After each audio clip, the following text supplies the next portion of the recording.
Bonjour à tous, donc aujourd'hui je voudrais évoquer avec vous la problématique du droit à la preuve illicite. À quelles conditions en fait on peut produire devant un juge une preuve qui a été obtenue de manière illicite et déloyale et en particulier à quelles conditions en fait on peut utiliser un enregistrement vidéo qui a été fait à l'insu de la personne qui a été filmée. Donc c'est un arrêt de la chambre sociale de la Cour de cassation du 10 novembre 2021, un arrêt publié, qui s'inscrit donc dans une longue série d'arrêts sur lesquels je vais brièvement revenir. Évidemment, vous retrouverez comme d'habitude la présentation de cette vidéo sous celle-ci, avec le plan, le chapitrage, les éventuelles actualisations.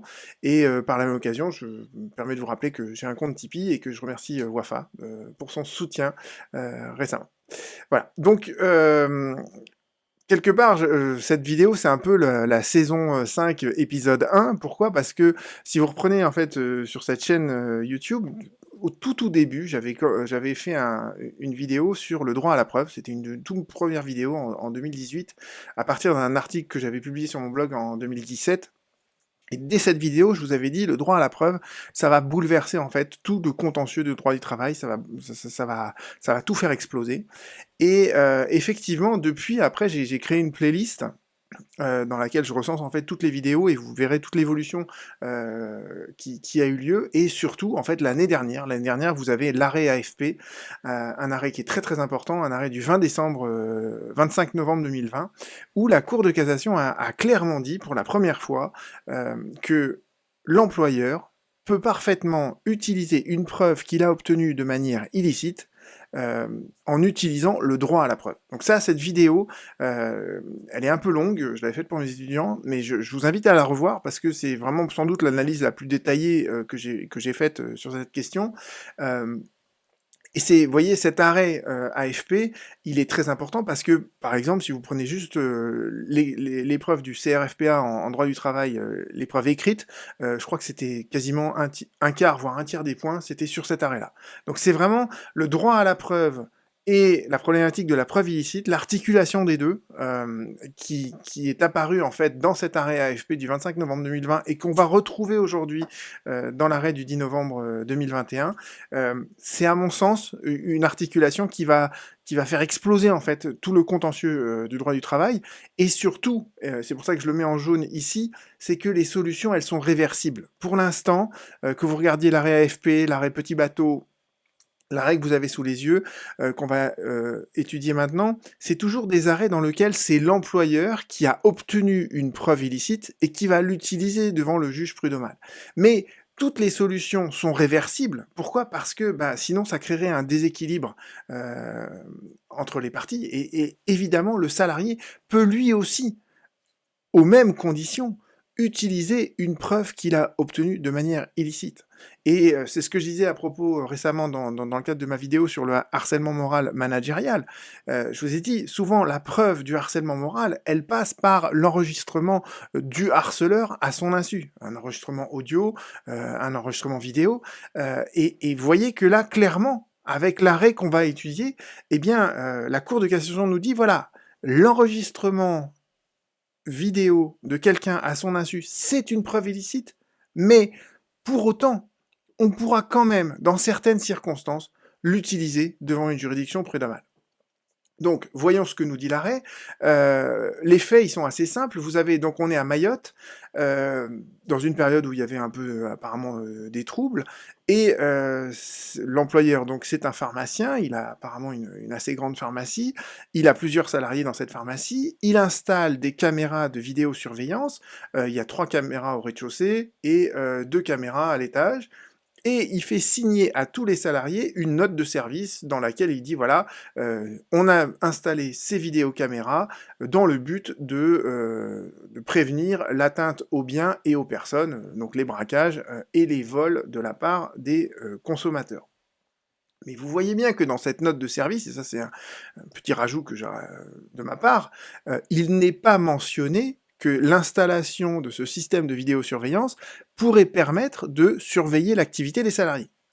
Et ce que va découvrir l'employeur à partir des enregistrements vidéo, c'est qu'il y a une de ses salariés qui vole dans la propre pharmacie où elle est employée. Et donc l'employeur la licencie pour faute grave et à l'appui en fait de ce licenciement, il invoque donc une vidéo qui a été enregistrée par ce système de vidéosurveillance. Et la salariée va devant le conseil de prud'homme en disant mais vous ne pouvez pas utiliser cette vidéo parce que cette vidéo est une preuve illicite, une preuve que vous avez obtenue de manière déloyale, donc vous ne pouvez pas utiliser cette vidéo, et donc le licenciement, en fait, il repose sur une accusation sur laquelle il n'y a aucune preuve, puisque la seule preuve que vous avez, eh bien le juge n'a pas le droit de l'examiner, puisque c'est une preuve illicite. Et la cour d'appel considère que le licenciement est parfaitement justifié par une faute grave, et elle déboute la salariée de toutes ses demandes, et son raisonnement s'articule autour de 4 propositions. La première chose que nous dit la cour d'appel, c'est que les faits, la matérialité des faits, elle est incontestable, comme le prouve l'enregistrement vidéo. Et après, la cour d'appel s'emploie à démontrer que cet enregistrement vidéo, il n'est pas illicite. Il n'est pas illicite, pourquoi? Parce que à Mayotte, il y avait une loi de 95 qui autorisait en fait l'utilisation de la vidéosurveillance dans les lieux ouverts au public pour justement prévenir les risques d'agression et de vol. C'était bien le cas en fait donc de cette pharmacie à l'époque où il y avait une période d'insécurité à Mayotte. Et en plus, nous rajoute la cour d'appel, tous les salariés ont été informés de la mise en place de ce système de vidéosurveillance par cette note de service qu'ils ont tous signée, y compris la salariée en question, donc qu'elle ne vienne pas ensuite prétendre qu'elle n'était pas au courant de ce système de vidéosurveillance.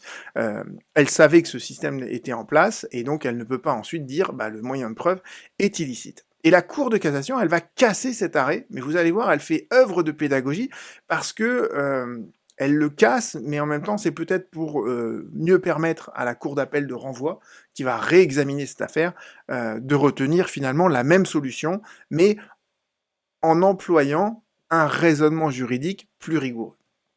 Que nous dit la Cour de cassation? Elle commence donc son arrêt par ce qu'on appelle le visa, donc elle recense, vous savez, tous les textes qui sont applicables au fait de l'espèce. Alors, il y a d'abord la loi informatique, la loi de 78, dans sa version qui est antérieure à la RGPD. Donc la RGPD, en fait, elle n'a fait qu'amplifier en fait ce qui était dit dans la loi de 78, informatique et liberté. Donc vous voyez que le visa de la congrégation, de ce point de vue-là, il se fonde sur des textes qui ne sont a priori plus applicables dorénavant, mais la solution que la congrégation va nous donner en dessous, dans sa formulation, on sent bien que la congrégation, elle nous rappelle une solution qui est absolument constante et qui sera encore valable avec la RGPD. Donc faut pas trop se focaliser sur ces textes anciens, parce que la solution que la congrégation rappelle demeure valable. Elle nous parle également donc d'un article 442.6 du Code du travail qui est applicable à Mayotte. Alors depuis le Code du travail, il a été entièrement recodifié et en droit métropolitain, ce serait d'autres articles, mais encore une fois, la solution que retient la Cour de cassation, elle est encore valable de ce point de vue-là, indépendamment du texte qui est visé. Et enfin, la Cour de cassation nous vise donc les articles 6 et 8 de la CEDH sur la Convention européenne des droits de l'homme. C'est donc la problématique de l'article 6, c'est le procès équitable, et l'article 8, c'est le respect de la vie privée. Donc voyons comment la Cour de cassation, à partir de ces 3 textes, elle nous rappelle en fait 3 solutions assez classiques. D'abord, donc au regard de la loi de 78 et du RGPD, on nous parle donc la Cour de cassation nous rappelle une solution très constante qu'on retrouve dans beaucoup de ses arrêts sur la surveillance des salariés. Pour que l'employeur puisse surveiller ses salariés, il doit, préalablement à la mise en place de ce système de surveillance, il doit informer chaque salarié. Il doit les informer de quoi? Eh bien, des données qu'il va collecter. Et c'est là où on sent que la Cour de cassation, elle est déjà dans la RGPD, c'est que on doit préciser aussi l'identité du responsable des traitements des données, de la finalité qui est poursuivie par le traitement des données, et aussi de l'existence donc d'un droit d'accès à ces données, d'un droit de rectification, ou d'un droit d'opposition pour motif légitime, et enfin, à quelles conditions, selon quelles modalités on peut exercer ces droits. Et vous voyez bien que l'information indispensable aux salariés, c'est finalement quelle est la finalité du traitement des données, d'accord? Et vous voyez bien que dans la note de tout à l'heure, la finalité qui était avancée, c'était la protection des biens et des personnes. C'était pas la surveillance des salariés. D'accord? Donc la Cour de cassation nous dit bien, vous voulez surveiller les salariés, vous devez préalablement les informer que vous allez les surveiller. Hein, vous n'allez pas prendre une espèce de prétexte un peu foireux de la sécurité des biens et des personnes. Vous devez clairement leur dire, vous serez surveillés par ce système de vidéosurveillance. Donc ça, c'est la première chose pour pouvoir mettre en œuvre cette vidéosurveillance. Deuxièmement, il faut également consulter donc les IRP. Alors à l'époque, c'était le comité d'entreprise, maintenant on appelle ça le comité social et économique, mais si dans l'entreprise vous avez des IRP, eh bien vous devez les informer et les consulter sur la mise en place de ce système de surveillance. Et donc là, ça explique en fait les deux premiers articles du visa, et on en arrive au cœur de la problématique, c'est donc la CEDH, les articles 6 et les articles 8 de la CEDH, c'est le droit à la preuve, et c'est ce paragraphe que je vous relis, et après on va le décortiquer, d'accord, je vais essayer de vous synthétiser ça et de vous expliquer ça plus clairement, mais je pense qu'il faut relire ce paragraphe. La Cour de cassation nous dit, et elle disait exactement à la virgule près la même chose dans l'arrêt AFP donc de l'année dernière, elle nous dit que l'illicéité d'un moyen de preuve au regard de la Convention européenne des droits de l'homme n'entraîne pas nécessairement son rejet des débats. Pourquoi? Parce que le juge doit apprécier si l'utilisation de cette preuve a porté atteinte au caractère équitable de la procédure dans son ensemble, en mettant en balance, c'est le fameux contrôle de proportionnalité, le droit au respect à la vie privée du salarié, d'un côté, et le droit à la preuve, dont se prévaut l'employeur, droit à la preuve qui peut justifier la production d'un élément qui porte atteinte à la vie personnelle d'un salarié, à la condition que cette production soit indispensable à l'exercice de ce droit et que l'atteinte soit strictement proportionnée au but poursuivi. Alors, voilà, le raisonnement du juge, si on essaye de le synthétiser, c'est quoi? Eh bien, c'est celui-ci. D'abord, la première question que doit se poser le juge, c'est la preuve que j'ai devant moi. Est-ce que c'est une preuve qui est licite, qui a été obtenue de manière loyale, ou est-ce que c'est une preuve illicite qui a été obtenue de manière déloyale? A priori, si à cette première question le juge répond par la négative, c'est une preuve illicite, en principe, d'accord, il doit même pas l'examiner, il doit l'écarter des débats. Sauf dans un cas, et c'est la seule exception qui existe à l'heure actuelle, c'est si celui qui a obtenu cette preuve illicite exerce son droit à la preuve. Et à quelles conditions peut-il exercer son droit à la preuve? Eh bien, il faut que le juge, à ce moment-là, fasse une balance entre deux intérêts contradictoires. Et vous avez compris que la problématique des libertés fondamentales, c'est toujours ça. Il y a une atteinte à une liberté fondamentale, mais il y aurait aussi une autre atteinte à une liberté fondamentale, et il faut concilier les deux. Et les libertés fondamentales, vous voyez, elles sont toutes aussi fondamentales les unes que les autres. Il n'y a pas de hiérarchie dans les libertés fondamentales. Le droit au respect de la vie privée, c'est une liberté fondamentale. Le droit au procès équitable, le droit de pouvoir ester en justice, comme on dit, le droit de pouvoir avoir accès à un juge, c'est une liberté fondamentale, et il n'y a aucune raison qu'il y en ait une qui prévale sur l'autre. Il faut concilier les deux, et il faut voir si l'atteinte à la vie privée du salarié, est-ce qu'elle n'est pas proportionnée à l'accès au juge qu'on veut permettre à l'employeur d'obtenir, et c'est ça donc il faut mesurer. On va d'abord mesurer quelle est l'atteinte à la vie privée du salarié. Et là, vous voyez que l'employeur, il n'est pas allé filmer la salariée chez elle. Donc ça aurait été une atteinte énorme à sa vie privée. On ne filme pas les gens chez eux. Là, elle a été filmée sur son lieu de travail.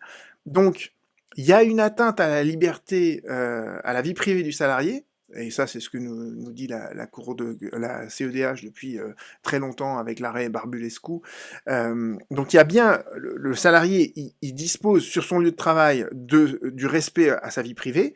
Le système de vidéosurveillance, c'est bien une atteinte à sa vie privée, mais c'est une atteinte d'une certaine manière qui qui est prévisible, entre guillemets, vous voyez, dans le cadre du pouvoir de direction de l'employeur, celui-ci, il a le pouvoir donc de donner des ordres et des directives, il a le pouvoir de contrôler ce que fait le salarié, il a le pouvoir de sanctionner le salarié, et bien dans le cadre de son pouvoir de contrôle, il y a évidemment le pouvoir de surveillance.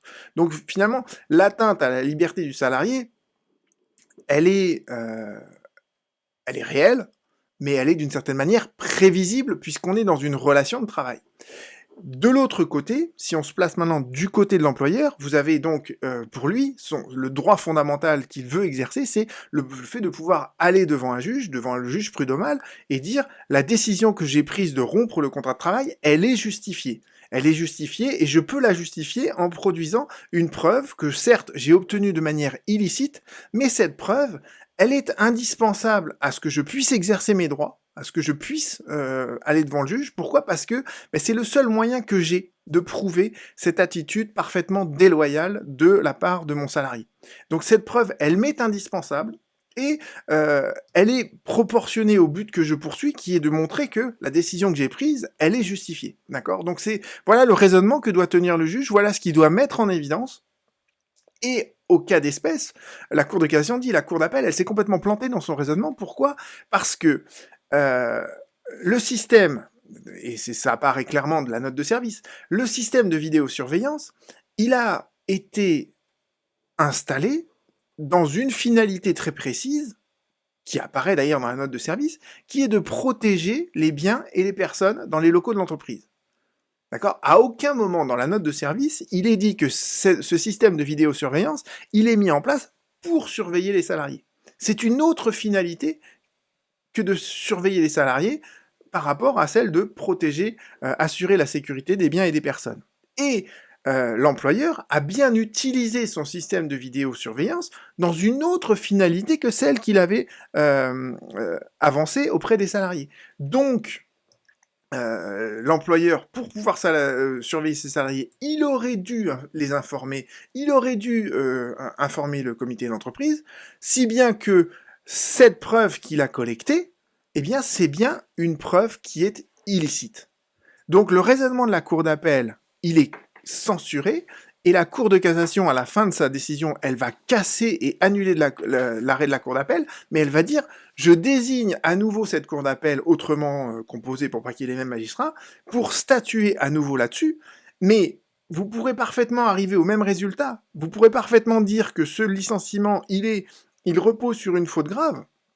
Simplement, pour pouvoir le dire, vous ne pouvez pas me dire avant que la preuve, elle est licite. Cette preuve, elle est illicite. Mais néanmoins, l'employeur peut s'en prévaloir en invoquant le droit à la preuve. Et vous voyez bien que c'est un arrêt qui me paraît assez important, parce que, voilà, encore une fois, les solutions en matière de droit à la preuve, elles sont réversibles. Le salarié peut s'en prévaloir. Pour l'instant, il n'y a pas encore eu de décision de ce point de vue-là, mais ça devrait se produire un jour. Et c'est ce que je disais dans le cadre de problématiques qui sont difficiles à prouver pour le salarié, de discrimination, de harcèlement moral, de harcèlement sexuel. Eh bien, un salarié peut avoir recours à des enregistrements clandestins, des enregistrements audio, des enregistrements vidéo, et voilà, l'arrêt que vous avez sous les yeux aujourd'hui, il vous parle bien d'enregistrements vidéo. Eh bien, ces enregistrements, vous pouvez les faire, et si vous allez ensuite devant un juge pour essayer de faire reconnaître le harcèlement moral, le harcèlement sexuel, la discrimination dont vous êtes l'objet, eh bien, vous pouvez produire ces éléments de preuve en invoquant le droit à la preuve, en disant, eh bien voilà, pour prouver cette situation dont je suis victime, eh bien, il est indispensable pour moi de pouvoir produire cette preuve qui est illicite. Et c'est pas contesté qu'elle est illicite. Enregistrer quelqu'un à son insu, c'est quelque chose qui est illicite, c'est quelque chose qui est déloyal. Mais parfois, cette déloyauté, c'est la seule chose, en fait, c'est le seul moyen que l'on a de prouver quelque chose. Donc ça me paraît vraiment important, et je veux dire, ce sera sans doute pas la dernière vidéo que je fais sur le droit à la preuve, parce que je pense que c'est une solution que l'on doit connaître, que les salariés doivent connaître, parce que les employeurs la connaissent, cette solution, ils l'utilisent, et voilà, et ça modifie complètement en fait le contentieux prud'homal, au point de le faire ressembler finalement au contentieux pénal. Je vous ai dit, en fait, en droit pénal, il n'y a pas de principe de la loyauté de la preuve pour la partie civile. Quand vous êtes victime de quelque chose, vous pouvez prouver une infraction par tout moyen. et le juge pénal, ça ne l'effleure même pas de dire cette preuve elle est illicite ou pas. Le principe de la licéité de la preuve, il ne s'applique qu'au ministère public. Eh bien en fait, je pense qu'à terme, le contentieux prud'homal, il va se tourner vers cette solution-là. Et la question de la licéité de la preuve, elle va être très secondaire parce que finalement, la seule question qu'on va se poser, c'est de dire est-ce que cette preuve, même si elle est illicite, est-ce que elle est indispensable à prouver quelque chose. Euh, et généralement, vous voyez, quand on rapporte un élément de preuve devant un juge, bah, c'est que cet élément de preuve, il prouve ce que l'on veut prouver. Donc, ce caractère indispensable, ce caractère proportionné, à mon sens, ça va devenir un peu une clause de style, et on va admettre de plus en plus fréquemment, de plus en plus facilement, en fait, qu'un salarié, comme un employeur, auront recours à des éléments de preuve qui sont obtenus de manière déloyale, qui sont illicites, mais qui sont néanmoins indispensables à l'issue du litige, et pour permettre au juge, en fait, de statuer en toute connaissance de cause, et de pouvoir trancher véritablement la question qui lui est posée. Je vous remercie, on se retrouve très bientôt. Au revoir.